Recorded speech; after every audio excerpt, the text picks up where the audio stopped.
So lately, the Jeep has been giving me some issues. I figured I'd pass it along to my Jeep friends on Facebook, which I do have a few. My Jeep was idling at 2,500 RPM. So I've had a little bit of a high idle issue these past couple of weeks. Been looking online and everybody's saying clean the throttle body out, change the idle air control valve, and it should be fine. Well, I took the throttle body off, which is right here, cleaned the throttle body out thoroughly, and I also changed the idle air control valve, which is right here below my finger, which is that little item right there.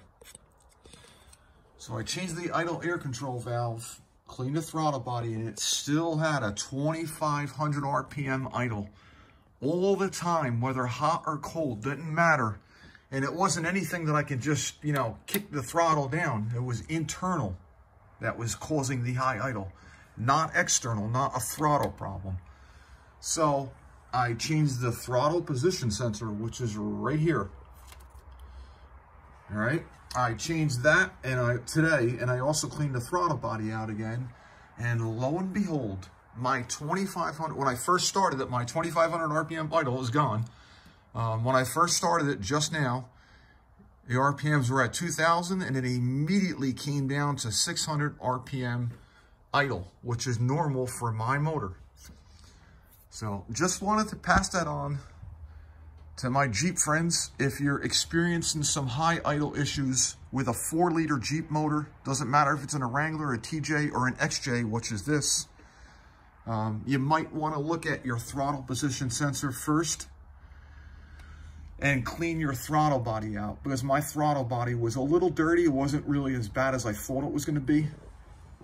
Make sure when you change the throttle position sensor, which is below my finger, when you change that, clean that whole passage that the idle air control valve goes in. That whole passage goes out into the throttle body. Clean it thoroughly. So my throttle body is cleaned thoroughly. Throttle position sensor and idle air control valve, both are changed, both are brand new. And the Jeep is running at a normal 600 RPM finally. So anyway, I just wanted to pass that on to all my Jeep friends out there. If you're going through a high idle issue with your Wrangler, TJ, or XJ with a 4-liter motor, look at the throttle position sensor first. Right there in back of the motor. So the orientation is the rear of the motor. It is directly in back of the throttle body. Look at that first and clean your throttle body out. And if you still have issues, then change your idle air control valve, which is right there, and clean your throttle body thoroughly. All right? Later, Jeep friends.